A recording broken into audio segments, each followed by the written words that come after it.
Noong unang panahon, may isang magsasakang babae na ang pangalan ay Maria.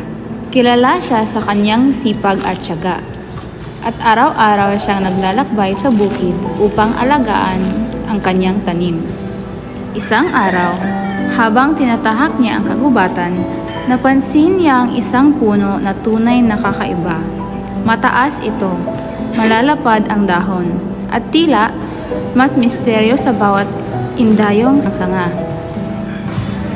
Kay ganda naman ang punong to. Ngunit, hindi lang puno ang kanyang nakita. Mula sa lilim nito, lumitaw ang isang nilalang. Huwag kang matakot. Ako lamang isang hamag na kapre, ang tagapangalaga ng kagubatan. Anong ibig niyo sabihin? Maria, araw at gabi kong binabantayan ang kagubatan. Ang mga puno, halaman, at hayop ay aking mga pamilya. At hindi lamang ako ang nagmamalasakit sa kanila. Ipinamalas ng kapre ang kanyang pagmamahal sa kalikasan. Ikinukwento niya kung paano siya inaalagaan ng mga puno at halaman, at kung paano niya sila pinanatili para sa mga darating pang henerasyon. Ngunit, hindi ako nag-iisa. Tignan mo sa paligid. At biglang sumilay ang hiwaga ng kagubatan.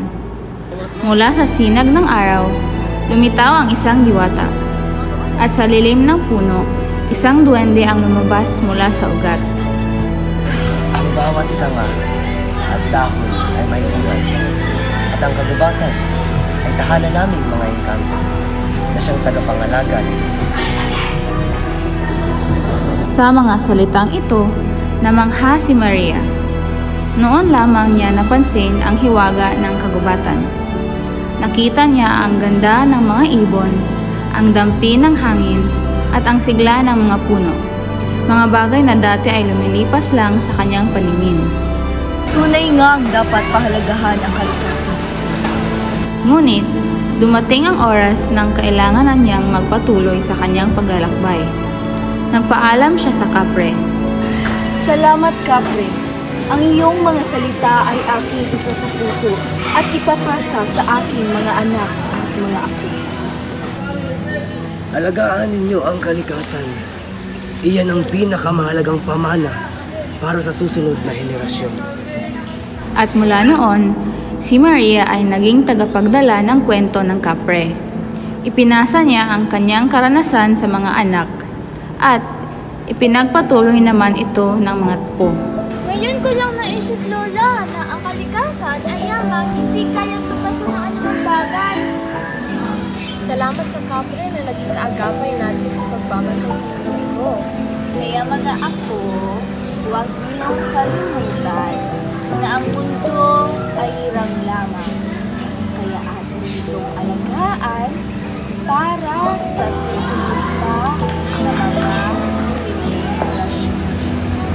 Lumipas ang panahon at ang kwento ni Maria at ng kapre ay naging alamat na ipinamana sa bawat henerasyon. Isang paalala na sa likod ng usok ng tabako at sa lilim ng mga punong kahoy, may tagapangalaga ng kalikasan na palaging nagbabantay.